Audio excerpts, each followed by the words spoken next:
Thank you for coming today. It's great to be with you. This is our first official influencer briefing here at the White House. I want to thank you all so much for joining us on what is day 99 of the Trump administration. And as I promised, as my first briefing as press secretary back in January, the Trump White House will speak to all media outlets and personalities, not just the legacy media who traditionally has covered this institution. Tens of millions of Americans are now turning to social media and independent media outlets to consume their news, and we are embracing that change, not ignoring it.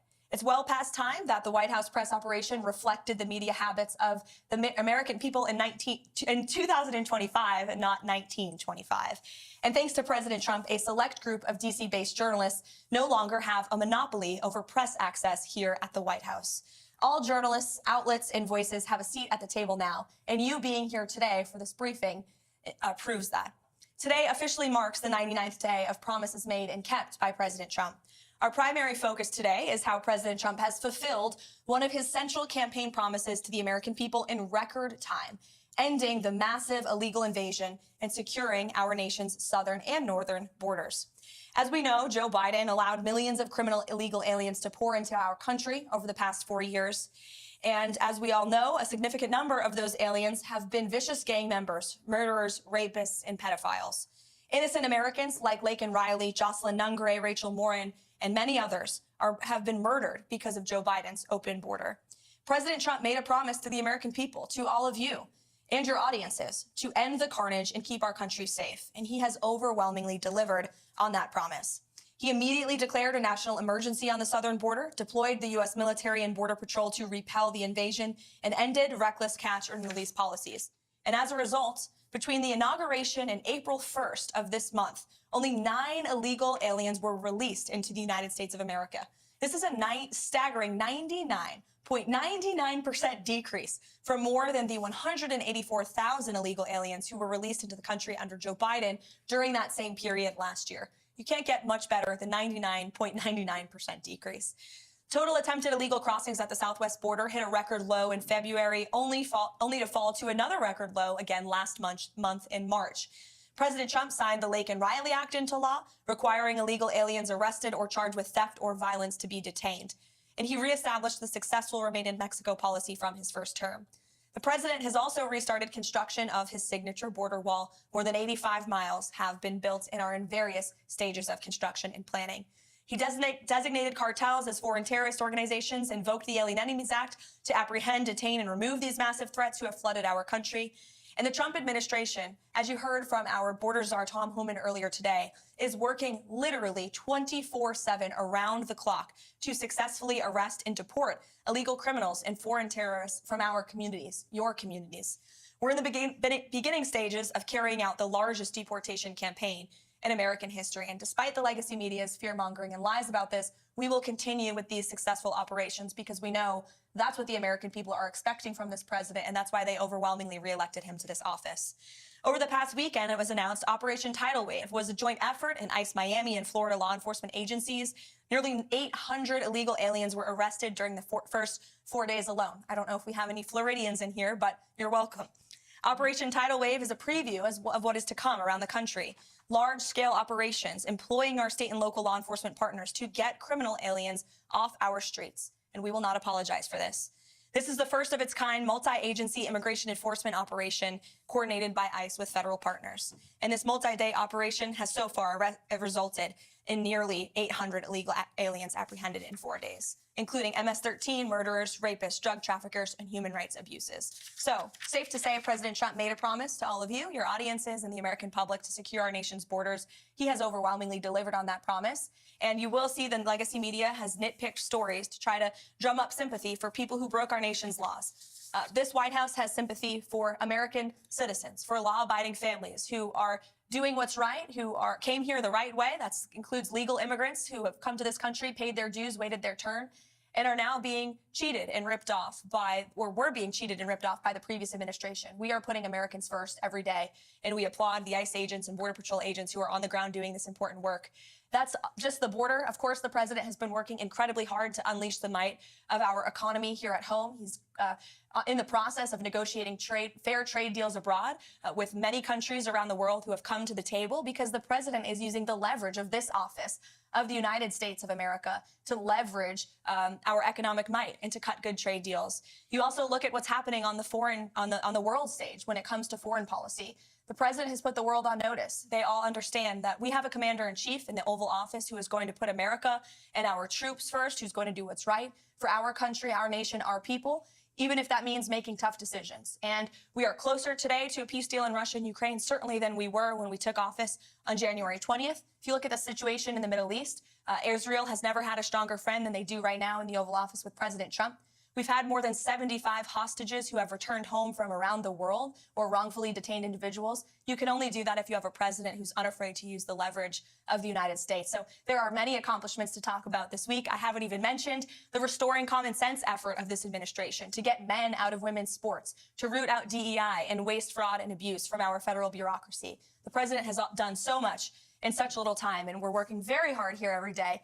We appreciate all that you do on social media to push what the president is saying, but also sometimes question it. And we relish independent journalism. And I hope you all have seen the president, myself, anybody in this administration. We are unafraid to take questions. This has truly been the most transparent and accessible presidency in American history. So with that, let's kick it off. And I'm happy to take your question first, Aaron.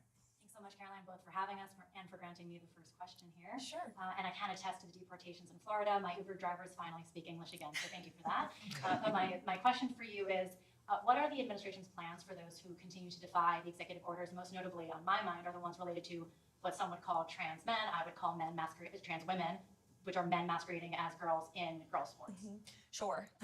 Obey federal law, or you will be prosecuted. Obey federal law, and you could see your federal funding cut. Whether you are at college or university, we have seen the president, again, using the leverage of this administration and to negotiate deals with some of the biggest colleges and universities in this country. And if they don't want to come to the negotiating table to apologize for the federal laws they have broken, to apologize for allowing Jewish American students on our nation's campuses to be unlawfully bullied and harassed, then there's going to be consequences for that illegal behavior. Same thing with men in women's sports. The president signed a very strong executive order, making it the policy of the United States federal government that there are only two sexes, male and female, and we are not going to tolerate biological men competing in sports or impeding in private spaces for women like myself or you. And we've seen states defy this federal order. You've seen the state of Maine, unfortunately, because of their liberal governor, who nobody in that state disagrees with. I will add, being from New England, I can attest to that. People are incredibly fed up with her trying to oppose this common sense message. You've seen young women who have had to go on television to plead with their governor, please stop letting men play against me in sports. We shouldn't live in a country where that even has to happen. The president deeply understands that. That's why he signed that EO. And when Maine decided not to follow it, the Department of Justice sued them. So anyone who disobeys federal law will be either prosecuted, sued, or say goodbye to your federal funding. Sure. How about to the back in the red tie?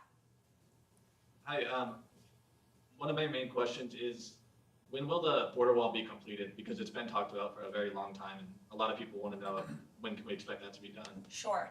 I don't have an official timeline for you, but certainly it's a priority of the administration. The president has talked about this for years, right? It was his signature campaign promise dating back to 2016. People laughed at him when he originally brought this idea up, but now the whole world recognizes a border wall is effective. It's a necessary means to secure your nation's territorial borders. Democrats like to have borders outside of their homes, or walls outside of their homes, for a reason, because they know it repels invaders. And that's why the president wants to do that at the southern border. There has been more than 85 miles built just since January 20th. It's obviously the goal of this administration to build as much border wall as we possibly can. And we need Congress's help to do that. We need more federal funding. The president's working closely with Speaker Johnson and Senate Majority Leader Thune to pass a solid reconciliation package that not only provides more funding for our ICE agents and Border Patrol agents on the ground, but to continue construction of that border wall as well. Sure, go ahead. Madam Leavitt, congratulations on this endeavour to bring in new media. And can I start by thanking you for including the British? And I'm deeply proud to be the only British representative here. I hope future events you might include more Thank you. I've got two questions, if I may be so bold, regarding my little country across the pond. First and foremost, it's regarding trade deals. So your Vice President Vance, has said, no free speech, no deal. The British Business Secretary, whose name is Jonathan Reynolds, has said that in the trade talks with the Commerce Department, the US Commerce Department, there has been no material, that free speech has been not a material factor in negotiations. So my first question is it the case that free speech is no longer part of negotiations? And my second question, if I may, is in Britain, we have had over a quarter of a million people issued non-crime hate incidents. As we speak, there are people in prison for quite literally reposting memes. We have extensive prison sentences and for tweets, social media posts, and general free speech issues. Would the Trump administration consider political asylum for British citizens in such a situation? Well, to your latter question, it's a very good one. I have not heard that proposed to the president, nor have I spoken to him about that idea, but I certainly can and talk to our national security team and see if it's something the administration would entertain. Yes, please. To your first question about free speech in the United Kingdom, the vice president has been incredibly outspoken about this for good reason. And the president has spoken about this as well directly with your prime minister when he was here for a visit to the White House. So it remains a critical endeavor of ours to show the Brits and your country, which we love and admire, about the First Amendment and the importance of free speech in a sovereign nation.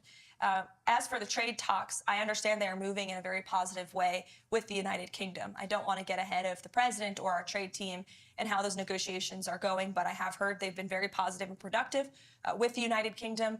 And I will say the president always, both publicly and privately, speaks incredibly highly of your country. He has a good relationship with your prime minister, though they disagree on domestic policy issues. I've witnessed the camaraderie between them firsthand in the Oval Office, and there is a deep mutual respect between our two countries that certainly the president upholds.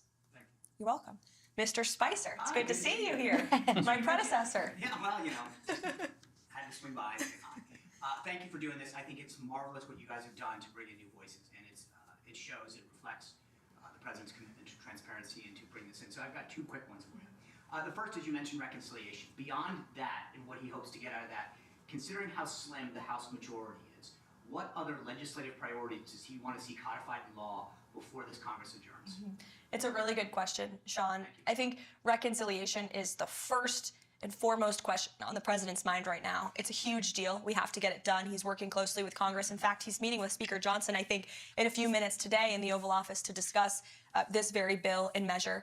Aside from reconciliation, which we hope and are very confident will include more funding for border wall construction and mass deportations, as I mentioned earlier, but it's also very important that we get tax cuts passed. That is the second step in the Trump economic agenda. The president has used every executive lever he can to slash burdensome regulation, and we continue to do that every day across every agency. Administrator Zeldin is doing a fantastic job at the EPA, I may add, but every cabinet secretary is getting rid of regulation very seriously. The president is certainly working on unleashing American energy to drive down costs, but tax cuts are a critical component of really seeing the Trump economic formula be put together.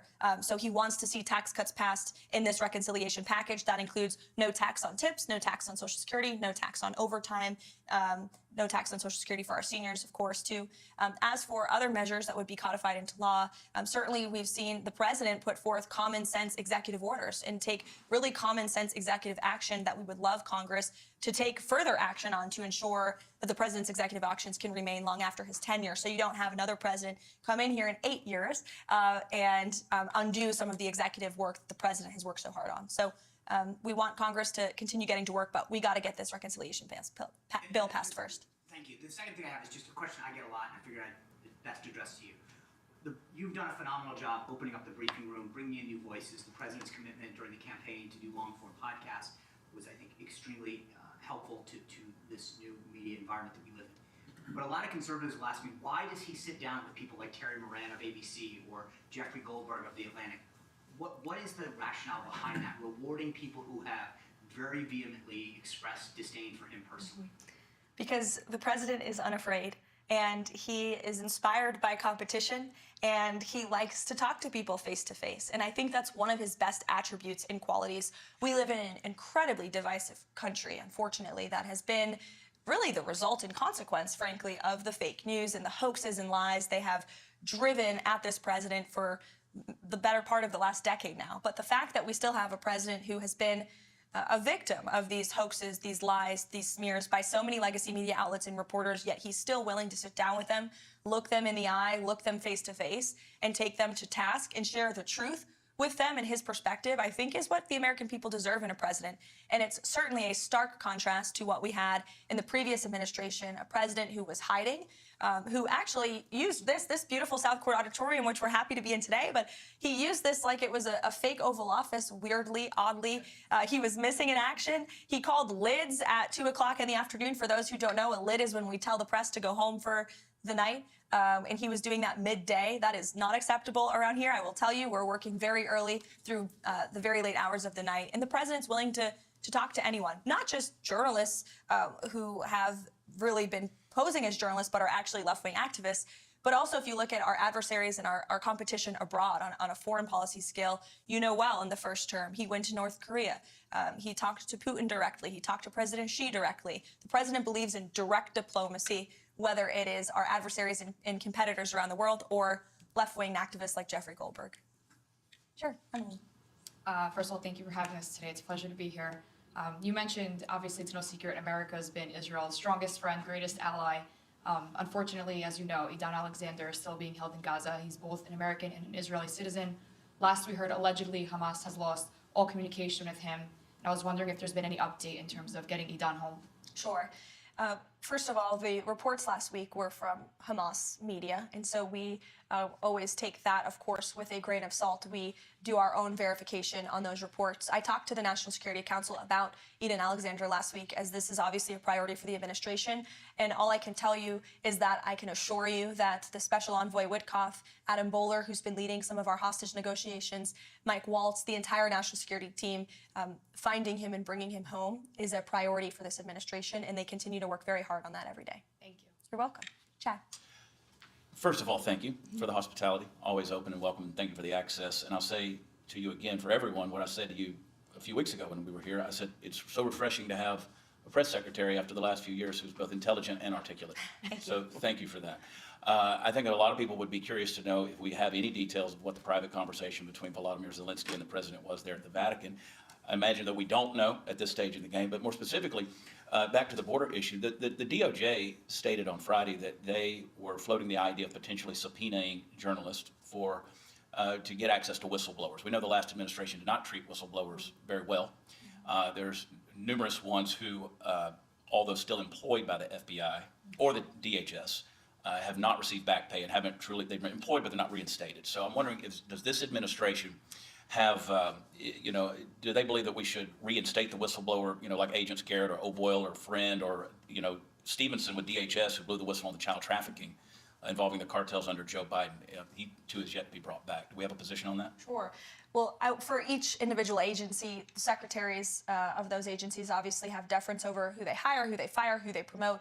I can tell you certainly the president commends anyone who steps out and speaks the truth, especially against the malpractice that we saw over the last 4 years under the previous administration. I could speak to the two cases at the Treasury Department. The two whistleblowers there who blew the whistle on the Hunter Biden tax fraud case have been promoted by Secretary Bessent. So certainly we commend anyone who has the courage to step up and speak the truth. And as for those who unfortunately try to leak, especially classified information to the legacy media to put our troops in harm's way, our law enforcement officials at harm's way, leaks like that will not be tolerated. But those who are seeking to protect the truth will certainly be commended and applauded for that. Sure. Rogan, go ahead. Hi, Karoline. Good to see you again. Great to see you as well. Great job this morning, and as always, you're really crushing it.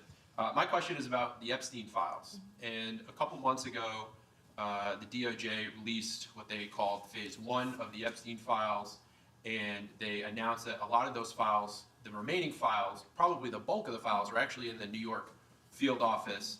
They requested that they be returned the day after, and some legacy media reports show that not only were those files returned, to the DOJ, but that hundreds of FBI agents are going through them day after day and getting them ready for public release. Do you have any updates from the DOJ or the FBI on when those files are expected to be released, and also when we might start seeing some arrests of the client list? Sure. I can assure you that the Attorney General and her team at the Department of Justice are working on this diligently. For a specific timeline, I'd have to check in with them, and we can certainly do that for you, Rogan, in the effort of transparency. But I will tell you, the Attorney General is a bulldog. She is someone you want on your team, and when she wants to get something done, she gets it done. I've seen her do it in various instances already in her time as Attorney General, and when she makes a promise, she keeps it. So I think I don't have a specific timeline on you for that, but I do know that they're working on it over there. Thank you. Sure. Go ahead. Thank you for having us here. I've noticed, this is kind of like a repeat of 2016, the legacy media has gone back to not reporting anything on President Trump. In the beginning, we had them reporting everything that he was doing. Now they're kind of going back again to not reporting everything that he is actually doing. I'm kind of the nerd when it comes to reporting. I'm not the headline news girl. I'm the nuts and bolts. I'm the policy type nerd. So what direction do you advise kind of me to go into, like the White House files that y'all send out every single day? Because that's what people are used to when they want to ask me questions. They want to know kind of like the nuts and bolts of everything. Secondly, I know going into the first 100 days, Johnson's meeting with President Trump today. President Trump has issued a lot of executive orders. What about codifying? Is that going to be a conversation President Trump is going to have with him about possibly a timeline of just taking them from EOs into codifying them, into making them permanent, so we don't have another president that comes in, possibly a Democrat, that completely overturns everything that President Trump has done? Yes, as I spoke to Sean's question earlier, absolutely. We want Congress to get to work. First thing is the reconciliation package, like I said, border and tax cuts. That's on the president's mind. But of course, he wants to see Congress move to codify all of the incredible things and work that he's done via executive order. To your first question about the nuts and bolts, I wish more people in the legacy media were like you and didn't focus on the sensationalist headlines, but actually cared about the facts. The president is doing so many phenomenal things every day that will never be mentioned on cable news at night. Signing executive orders. We do our absolute best to message that, which is, again, why we're welcoming independent voices like yours with following on social media, because that's the best way to get those truths and those facts out there. We put out fact sheets on the daily about what the president is signing, and they do get into the nuts and bolts of each and every policy and each and every executive action that he's taking. He's signing 3 phenomenal executive orders today. I will share a preview with those with you on those. One of them is an executive order focused on sanctuary cities. It will direct the Attorney General, Pam Bondi, to provide a list of sanctuary cities back to the administration. We will review those. If those sanctuary cities are breaking federal law, well, then the Office of Management and Budget is going to look at their federal spending. Again, if you're defying federal law, you are threatening your own federal spending by doing that. There is another executive order the president will sign tonight. We can provide the fact sheet for you on ensuring law and order and ensuring that federal law enforcement and local law enforcement can work together and communicate more easily. And then the third executive order, which actually speaks to the heart of your question earlier about the Uber drivers, will be a order directing the Department of Transportation to include English literacy tests for our truckers. This is a big problem in the trucking community that, unless you're in that community, you might not know. But there's a lot of communication problems between truckers on the road with federal officials and local officials as well, which obviously is a public safety risk. So we're going to ensure that our truckers, who are the backbone of our economy, are all able to speak English. That's a very common sense policy in the United States of America. So the president will be signing that later this afternoon. Yeah, you're welcome. To the back in the yellow tie. Thank you, Caroline. President Trump has recently made statements about eliminating the federal income tax and creating the External Revenue Service. When could we see that start to play out? Well, I will tell you, this is something the Secretary of Commerce and the Secretary of Treasury are both equally as excited about, as is the president. And, you know, there's many reasons for the tariffs the president has implemented and the trade deals that he is currently negotiating. Number one, we need to shore up our critical supply chains here at home. Number two, we need to increase our revenue here in the United States. We are running trillions of dollars of deficits. Our country will cripple if we continue down this path. And so how great it would be for the external revenue to completely replace the Internal Revenue Service. So I know the administration is focused on the External Revenue Service, getting that up and running. And as you know, Customs and Border Protection is charged with bringing in the money from tariffs every day. And they are bringing in billions and billions of dollars per day with the current tariff rates and where they are at. So we will continue with that effort. I think I went around the room. Oh, no, one more in the back. All good. So we know President Trump has been a champion for the 2A ever since he got into office, both times. My question is, do we see anything, is there any ongoing efforts for national reciprocity so we can carry in all 50 beautiful states? This is something the president talked about on the campaign trail for sure. We need Congress to do it. But the president will always support our law-abiding gun owners, and as you mentioned, is a ardent supporter of the Second Amendment. It's more important now than ever as we see violent crime rates in our inner cities. I've said this repeatedly over the past 4 years. The Second Amendment was never more important than when we had an illegal immigrant crime epidemic spiking in this country. Law-abiding Americans have a constitutional right to defend themselves, and the president absolutely supports that. But to national reciprocity, we do need Congress's help on that one. So. Thank you, guys. It's so good to see you. I could go around the room all day, but unfortunately, there's work to be done. Thank you for coming to our very first influencer briefing to kick off the first 100 days of the Trump White House. It's great to see you all here, and thanks for what you do. Thank you. Thank you.